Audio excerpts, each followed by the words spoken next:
Olá, hoje eu queria tratar com vocês de um assunto que eu recebo mais frequentemente do que eu gostaria de receber, e um assunto que particularmente quando alguém me pergunta eu fico intrigado em como responder e até às vezes incomodado, que é a questão das maldições, né? Ou de olho gordo, de roga praga, coisas desse tipo.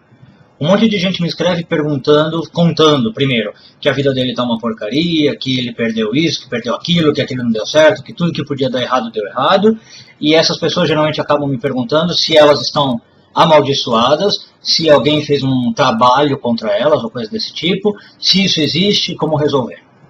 Bom, a primeira coisa que eu queria falar existe esse tipo de coisa, a Kabbalah fala que existe, mas ela é, a meu ver, bem menos comum do que as pessoas imaginam, né?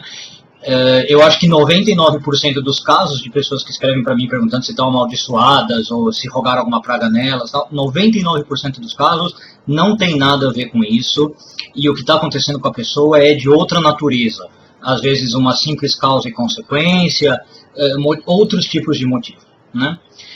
Nesse sentido, eu acho muito interessante a gente pegar um filósofo judeu muito racional e muito lógico, Maimônides, a gente já falou dele antes, que no Guia dos Perplexos, no capítulo 12 da parte 3, ele define 3 tipos de mal que podem acontecer com uma pessoa, né? Eu acho que antes da gente pensar em pragas e maldições, a gente deve pensar nesses 3 tipos de mal. O primeiro mal que pode acontecer com uma pessoa, de acordo com Maimônides, é o mal que existe simplesmente por você estar vivo, por você ter um corpo que se decompõe com o tempo, né? Você pode sofrer males da saúde, males psicológicos, males do ambiente, simplesmente por você estar vivo, sem que ninguém tenha feito isso com você. Um segundo tipo de mal é o mal causado por uma outra pessoa, né? Não no sentido de maldição, mas porque alguém mais forte do que eu usa a força contra mim. Uma pessoa mais poderosa, uma pessoa mais forte usa essa força e esse poder contra mim. É um segundo tipo de mal. E um terceiro mal que o Maimônides cita é o mal que eu causo a mim mesmo sem saber, né? E nesse caso entraria aí as coisas de causa e consequência que a gente estava falando. Às vezes você fez uma coisa e muito tempo depois você vai pagar pelo efeito dessa coisa. Você pode não lembrar, você pode não ter uma consciência disso, né? Mas muitas coisas que você está passando na sua vida são mero efeito do que você mesmo fez e você não lembra. Então, eu acho que em 99% dos casos, os males que a gente tem na vida e as coisas ruins que acontecem são desses 3 tipos. Agora, não quita o fato de que sim, existem as maldições, né? Curiosamente, o próprio Maimônides que a gente está falando não fala das maldições, né? O que em hebraico a gente chama klalot. O que dá a entender que o Maimônides em si não acredita muito nesse sentido, nesse tipo de coisa. Mas a verdade é que o Talmud e a literatura cabalística tem casos abundantes disso, né? Então, só para quem quiser dar uma olhada em bibliografia, a gente tem no Tratado de Makot, folha 11a, falando sobre isso, do Talmud, Eruvin, folhas 18b e 19a, Trumá 3b, 4a, Makot 16a, ou seja, não é por falta de referências, né? Inclusive, grandes sábios da história, a gente tem um grande sábio tanaíta chamado Uraf, simplesmente Uraf, que no Shabbat 108a, se diz que ele podia assim amaldiçoar os outros com a esterilidade. Ele podia amaldiçoar as pessoas a serem estéreis. Aí é uma pergunta que às vezes alguém vem me perguntar: se eu não tenho filhos, se eu não consigo engravidar, significa que eu estou amaldiçoado?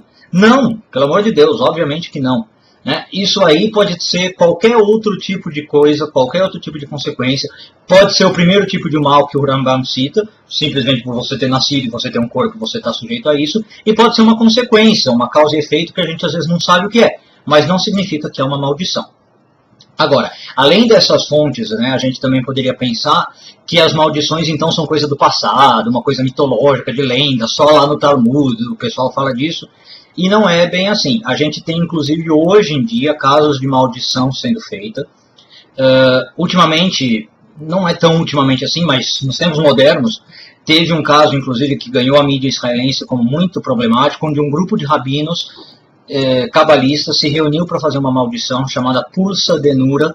Inclusive, se vocês puserem o nome no YouTube, vocês vão encontrar a entrevista com esse rabino e o ritual que eles fizeram. Eles fizeram uma maldição sobre o primeiro-ministro Yitzhak Rabin, que na época foi assassinado, e eles dizem que foi por causa dessa maldição. Ele foi assassinado um mês depois dessa maldição.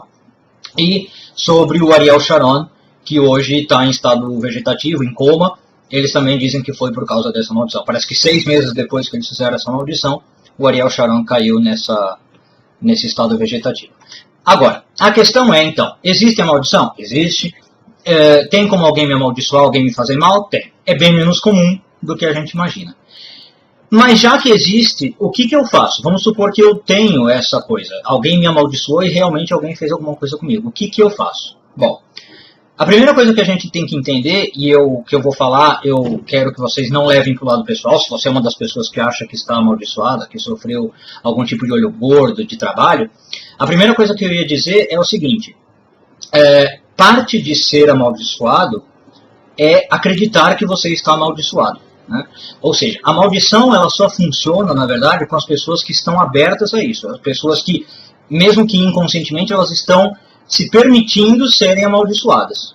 Okay? Você está acreditando que isso é possível, então você se sente amaldiçoado.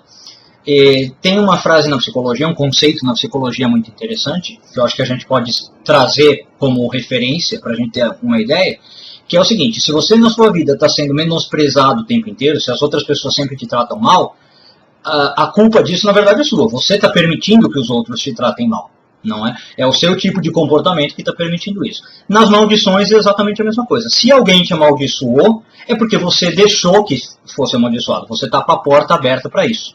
Né? Então, na verdade, se a gente entende esse conceito, a gente também vai entender o conceito de o que eu faço quando eu fui amaldiçoado. A resposta é, basta eu me recusar a aceitar a maldição. Okay? Eu posso, a Kabbalah ensina, rejeitar a energia negativa que vem das pessoas. E não só no sentido de maldição. É aquele velho ditado, se uma pessoa vem me dar um presente e eu não aceito o presente da pessoa. Então se uma pessoa vem com ira para cima de mim, vem com raiva para cima de mim, vem com inveja, angústia, ou com uma maldição, eu não preciso aceitar. E o presente continua sendo da pessoa. Okay? Então, na verdade, é o seguinte, se eu entendo esse conceito de maldição, eu entendo que ao recusar aquela maldição, eu não sou amaldiçoado. Mais do que isso, na mesma moeda, se eu entendo que isso depende da minha aceitação, basta você entender que você pode escolher por aceitar energias positivas mandadas para você. Por que eu vou aceitar uma maldição se tem energias positivas? Que é o que então a gente chama na Kabbalah a bênção, o contrário da maldição. Se você acha que está amaldiçoado, que algum trabalho foi feito contra você, eu te diria para você ir procurar uma bênção. Vá procurar uma pessoa que você confia, uma pessoa que você gosta, um pastor, um padre, um monge budista, um rabino, alguém da sua preferência, e peça uma bênção para essa pessoa. Né? A Kabbalah ensina que a bênção é infinitamente superior à maldição. Então, se você acredita que está sendo amaldiçoado, você também pode acreditar que a bênção está vindo para você e se abrir para uma bênção. Né? Então, eu até diria para vocês, se você que está vendo esse vídeo acha que você está amaldiçoado, é porque você acreditou que está sendo amaldiçoado. E eu diria para vocês, eu quero que você acredite que está sendo abençoado. Eu te dou uma bênção para que você se sinta assim. Tá? E se a minha bênção não valer, eu quero que você procure alguém que você acha que pode te dar essa bênção. Porque, em último caso, isso depende da gente. Tá? Se você tiver outros temas que você quer discutir, perguntas que você quer fazer ou qualquer sugestão, por favor, será um prazer ajudar. Meu e-mail vai aparecer na tela, yair.alon@hotmail.com. Muito obrigado e até o próximo vídeo.